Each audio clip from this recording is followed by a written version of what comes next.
Welcome back नाज़रीन। बात की जा रही है पाकिस्तान में कोरोना के मस्बत केसेस की शरह में इजाफा देखा गया है 2.72% के ये जो रेशो इस वक्त बढ़ता चला जा रहा है। और गुज़िश्ता रोज़ अगर बात की जाए कोविड के 24 अफराद जान की बाजी हार गए और जो केसेस रिपोर्ट किए गए वो 1277 केसेस रिपोर्ट किए गए हैं। 1200 प्लस केसेस में जो है वो पॉजिटिव केसेस आए हैं। टेस्ट किए गए थे 46,000 अबव ये केसेस जो है वो टेस्ट किए गए। और ये तमाम चीज़ें इस वक्त ये बताती हैं कि शरह बढ़ती चली जा रही है। वजूहात क्या है, इस वक्त हमारे साथ मौजूद हैं chairman task force professor doctor Ataur Rahman साहब। डॉक्टर साहब बहुत शुक्रिया, आप हमारे साथ मौजूद हैं। डॉक्टर साहब, पाकिस्तान की इस वक्त करंट सिचुएशन जानना चाहूँगा। पाकिस्तान में केसेस बढ़ते चले जा रहे हैं, वजह क्या बन रही है? बात यह है कि अभी तक तो जनरली केसेस जो है बहुत कंट्रोल में हैं। अगर आप हिंदुस्तान, बांग्लादेश, दूसरे ममालिक से मुकाबला करें तो पाकिस्तान में केसेस जो हैं पिछले साल के मुकाबले में आप देख लें कि रोज़ाना 6-7 7,500 हज़ार केसेस पिछले साल हो रहे थे जून में। अब जो है रोज़ाना केसेस जो हैं 1,000-1,200 पे हैं। तो एक साल बाद जो है फिर भी आप अल्हम्दुलिल्लाह काफ़ी कंट्रोल में रखा है। अमवात भी जो हो रही हैं वो पिछले साल 100-150 से ज़्यादा ही अमवात हो रही थी इस ज़माने में। अब जो है अमवात की शरह भी बहुत कम हो गई है। तो सिचुएशन काफ़ी हद तक पाकिस्तान में कंट्रोल में रही है उन पॉलिसीज़ की वजह से जो हुकूमत ने इख्तियार की है। लेकिन ये बहुत ही आसानी से आउट ऑफ कंट्रोल हो सकता है। और ख़ास तौर पे अब ये बकरीद आने वाली है, उसमें लोगों को चाहिए शॉपिंग के लिए जो जाएं, और जैसे ही हम ज़रा रिस्ट्रिक्शंस को कम करते हैं और लोग मिक्स होना शुरू होते हैं और ज़रा एहतियात कम करते हैं, मास्क पहनना कम करते हैं, तो फ़ौरन जो है ये बढ़ना शुरू हो जाता है। और डेल्टा वेरिएंट जब जो पाकिस्तान के अंदर आ चुका है और ये साबित हो गया है कि आ चुका है, तो इसकी वजह से और भी ख़तरा बढ़ गया है। तो जब तक कि आपकी पॉपुलेशन के 60-70% वैक्सीनेट नहीं हो जाता, जब तक आपके पास या वैक्सीनेट नहीं हो जाता या फिर इम्यूनिटी नेचुरल नहीं पैदा हो जाती कोविड होकर, जब तक इसके अलावा कोई चारा नहीं है कि आप एहतियात करें, मास्क पहने और SOPs को फॉलो करें। इसके अलावा कोई चारा नहीं है हमारे पास। अच्छा डॉक्टर साहब, मैं ज़रा प्लाज्मा के ऊपर भी बात करना चाहूँगा। प्लाज्मा थेरेपी जो है वो उसका अमल शुरू किया गया था और अचानक से फिर हम देखते हैं कि ड्रैप ने उस पर गैर एलानिया तौर पर पाबंदी लगा दी। वजूहात क्या थी? क्योंकि उसके ज़रिए भी जो लोग कोरोना का शिकार होते थे, फिर सेहतियाब होते थे, उनका प्लाज्मा लेकर इलाज किया जाता था, बड़ा मुफीद साबित हो रहा था। अचानक से ये पाबंदी। वजह यह है कि एक तो लार्ज स्केल अवेलेबिलिटी, बड़े पैमाने के ऊपर प्लाज्मा की अवेलेबिलिटी का एक मसला था। दूसरा मसला है कि उसको लगाने के लिए जो टेक्नोलॉजी होती है और जिन चीज़ों की एहतियात करनी होती है वो भी सिंपल नहीं है कि आपने किसी से प्लाज्मा लिया और फिर लगा दिया जिसमें है, बल्कि कुछ और टेक्निकल फैक्टर्स ऐसे होते हैं जिसका ख्याल करना पड़ता है। तो अगर उन टेक्निकल फैक्टर्स का ख्याल रखा जाए और प्लाज्मा अवेलेबल हो तो यकीनन प्लाज्मा मुफीद है। लेकिन हर जगह पे उन टेक्निकल फैक्टर्स का ख्याल अगर नहीं रखा गया तो फिर उससे ख़तरात भी हो सकते हैं। तो इन खदशात को सामने रखते हुए फिर गालिबन ड्रैप ने पाबंदी लगाई होगी कि हमारे यहाँ हर जगह पर अगर ये कंट्रोल्ड कंडीशंस में अगर हमने प्लाज्मा नहीं दिया तो उस कोविड पेशेंट से प्लाज्मा निकाल कर और दूसरे लोगों को नहीं दिया तो इससे मसाइल भी पैदा हो सकते हैं और उससे आसानियों के बजाय और ज़िंदगी को ख़तरात भी हो सकते हैं। अच्छा डॉक्टर साहब, पाकिस्तानी जो वैक्सीन है उसके हवाले से भी जानना चाहूँगा, वो कितना फ़ीसद मुफीद साबित हो सकती है? दुनिया भर में उसकी एक्सेप्टेंस का क्या रेशो हो सकता है? ये पाकिस्तानी वैक्सीन तो नहीं है, वैक्सीन तो चाइनीज़ ही है। वहाँ से आ रही है कॉन्सेंट्रेटेड फॉर्म में, ड्रम्स में, और उसको फिर हम जो है उसको डाइल्यूट कर और फिर अपने ब्रांड नेम से, जो कि एक अच्छा कदम है NIH की तरफ से कि उन्होंने इस तरह शुरू किया है कि वहाँ से मंगाने से कॉस्ट भी कम हो जाती है, ट्रांसपोर्टेशन भी आसानी से हो सकती है और इसमें उतनी ही इफेक्टिवनेस है जो कि चाइनीज़ वैक्सीन, क्योंकि है ही चाइनीज़ वैक्सीन, ये पाकिस्तानी वैक्सीन नहीं है। तो ये बिल्कुल वही उसका इफेक्ट है जो कि आप चाइना से इंपोर्ट करते हैं बॉटल्स पे। बस ये कि डाइल्यूशन यहाँ पे की गई है, तो इसमें बिल्कुल आपको हिचकिचाना नहीं चाहिए और ज़रूर लगवाना चाहिए अगर ये वैक्सीन मौजूद है। अच्छा डॉक्टर साहब, मुझे याद है डाओ इंटरनेशनल कॉलेज की अगर बात कर ली जाए, उसके तलबा और असातिज़ा रिसर्च पर लग गए, तो ये मेरा ख्याल बेहतरीन मौका था अपने टैलेंट को मनवाने का। और अगर आप पहले केस की बात कर लें जो रिपोर्ट किया गया था 22 फरवरी 2019 को, याह्या जाफरी जो ईरान से यहाँ पर आया था, तो उसमें जो वायरस की तस्दीक की गई थी वो सार्स कोविड 2 था, जिसके ऊपर काम शुरू किया गया था तलबा और असातिज़ा की जानिब से। तो फिर उसके हवाले से क्या अपडेट है कि वो जो वैक्सीन बनाई जा रही थी, बरतानवी वायरस भी है B117, क्या उस तक भी मुफीद हो सकती है, या सिर्फ वो सार्स जो ईरानी वेरिएंट है, चाइनीज वेरिएंट था, उसी पर मुफीद हो सकती है ये वैक्सीन?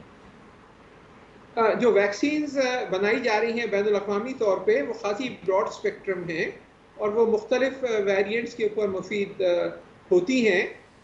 और ये कहना कि सिर्फ एक जिस पे क्लिनिकल ट्रायल्स हुए हैं उसी पे मुफीद होगी, ये बात सही नहीं है।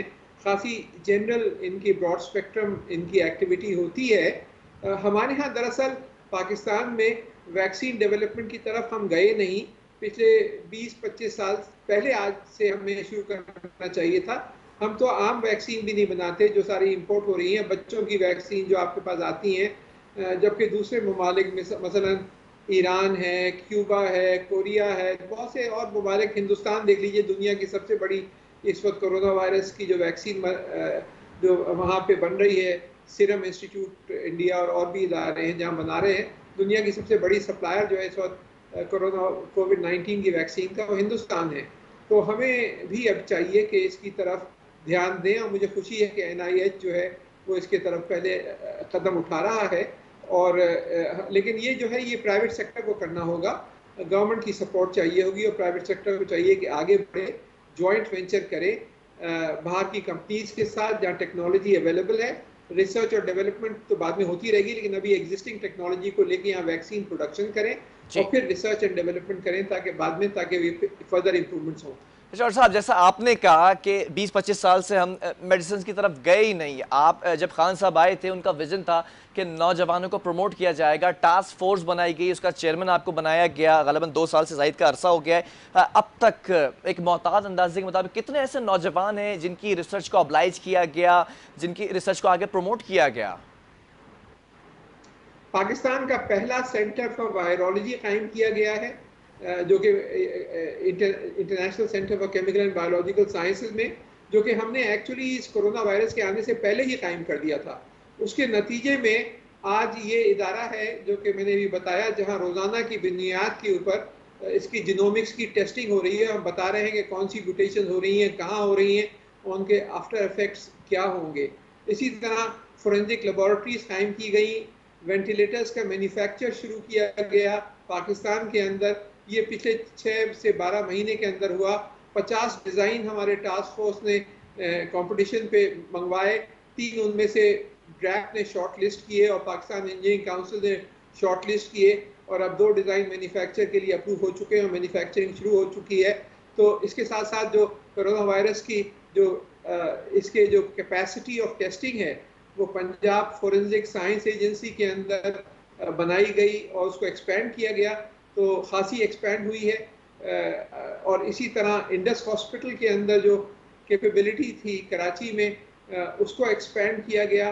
तो बहुत काम हुआ है इसमें। ये पिछले ख़ास तौर पे 2-3 साल के अंदर काफ़ी काम हुआ है, जबकि पहले इस तरह फोकस तरीके से काम नहीं हो रहा था। डॉक्टर साहब, बिल्कुल मुझे आपकी बात से कोई इख्तलाफ नहीं है। आप एक नामवर शख्सियत हैं पाकिस्तान के अंदर, जो है वो अव्वलीन शख्सियात के अंदर नाम आपका आता है। लेकिन बैनुल अक़वामी इदारे की एक मैं बात करना चाहता हूँ। कराची यूनिवर्सिटी के अंदर जो इदारा है, बैनुल अक़वामी सतह पर ये माना जाता है ICCBS के हवाले से बात करना चाहते हैं। इसके आप पैटर्न भी हैं, कराची यूनिवर्सिटी के अंदर है। लेकिन दूसरी यूनिवर्सिटीज़ की अगर मैं बात करूँ, लियारी के अंदर शहीद बेनज़ीर यूनिवर्सिटी है, जहाँ पर बच्चों का एक प्रोजेक्ट था, नाबीना अफराद के लिए एक लाठी बनाई गई, जो कि वो ब्लूटूथ से कनेक्ट होती थी, वाईफाई से कनेक्ट होती थी, वो उनको पहले से इंडिकेट करती थी कि सामने कोई चीज़ ना आ जाए। तो उन जैसे लोगों को, या फिर मैं अगर NED यूनिवर्सिटी की बात कर लूँ, दीगर यूनिवर्सिटीज़ की बात कर लूँ, उनको कब प्रोमोट किया जाएगा? अगर कोई अखराजात आते हैं तो वो कॉस्ट बेयर क्यों नहीं करती गवर्नमेंट? बात यह है कि जो नॉलेज इकोनॉमी टास्क फोर्स जो प्राइम मिनिस्टर ने बनाया है और जिसके खुद सरबराह हैं, मैं वाइस चेयरमैन हूँ, उसके तहत बहुत सारे प्रोजेक्ट्स इस तरह के अब सपोर्ट किए जा रहे हैं। जिसके नतीजे में ministry of science and technology का बजट पिछले साल 400% बढ़ गया है, क्योंकि ऐसे साइंस एंड टेक्नोलॉजी के प्रोजेक्ट जिसके आम इंसान की ज़िंदगी पे इम्पैक्ट हो। मिसाल के तौर पे एक बड़ा प्रोग्राम शुरू किया गया है मैट्रिक टेक का, जिसमें हम पहले 500 स्कूलों के अंदर आखिरी 3 साल में टेक्निकल एंड वोकेशनल ट्रेनिंग जो है, ताकि जो बच्चे निकले स्कूलों से, इसकी एक पायलट प्रोजेक्ट शुरू करी गई है। 7 अरब रुपए का या 6.5 अरब रुपए का एक प्रोजेक्ट जो है वो वर्चुअल यूनिवर्सिटी के लिए, ताकि डिस्टेंस एजुकेशन जो कि आप इस्तेमाल कर रहे हैं उसको सारी यूनिवर्सिटीज़ में फैलाया जाए। इमर्जिंग टेक्नोलॉजी जैसे कि मसनूई जहानत, आर्टिफिशियल इंटेलिजेंस, वो जो है इस वक्त बहुत ज़बरदस्त उसका इम्पैक्ट हो रहा है ज़राअत के ऊपर, सनत के ऊपर, सेहत के ऊपर। तो आर्टिफिशियल इंटेलिजेंस के सेंटर्स मुख्तलिफ मुल्क के अंदर कायम किए जा रहे हैं। इसी तरीके से जो तवानाई के ऊपर जो तहकीक हो रही है, ताकि हम खुद यहाँ जो लिथियम आयन सेल्स बनाएं, वो कायम किए जा रहे हैं। पाकिस्तान की पहली फॉरेन यूनिवर्सिटी जिसका फोकस ही प्रोडक्ट डेवलपमेंट, जिसका आपने जिक्र किया, पाकिस्तान ऑस्ट्रियन फाखशूले, जो कि हरीपुर हज़ारा में कायम हुई है, जो जिस पे मैं पिछले 3-4 साल से काम कर रहा था, उसकी क्लासेस शुरू हो चुकी हैं। उसमें 8 गैर मुल्की ममालिक के यूनिवर्सिटीज़, ऑस्ट्रिया की और चाइना की, वो उसको वहाँ पे कोलैबोरेट कर रही हैं।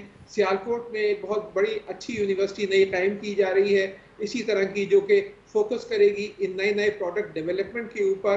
तो इस तरह के बहुत सारे प्रोग्राम्स, तो 100 अरब रुपए से ज़्यादा के प्रोग्राम इस वक्त इस तरह के प्रोजेक्ट्स को लेकर उस पर खर्च किए जा रहे हैं, ताकि मुल्क में एक इनकलाब आए, जो एक नॉलेज इकोनॉमी की तरफ हम बढ़ सकें। क्योंकि जो हमारे में और सिंगापुर में देखें कितना फ़र्क है। सिंगापुर की एक्सपोर्ट्स 330 अरब डॉलर सालाना, उसकी आबादी कराची से 1/4। पाकिस्तान की एक्सपोर्ट जो है सिर्फ 25 अरब डॉलर पिछले 10 साल से रुकी हुई है। वजह कि हमने जो है सिमत गलत थी। कुदरती वसाइल की अब कोई अहमियत इतनी नहीं रही, ज़्यादातर जो अहमियत है वो इंसानी वसाइल की, ख़ासतौर पे जो नई और इमर्जिंग टेक्नोलॉजीज़ हैं, जिसमें जीनोमिक्स है, बायोटेक्नोलॉजी है, आर्टिफिशियल इंटेलिजेंस वगैरह है। तो अब सारा जोर जो है वो इस तरह की टेक्नोलॉजीज़ पे है, और ये उन प्रोग्राम्स के अलावा हैं जो कि अब मिनिस्ट्रीज खुद चला रही हैं।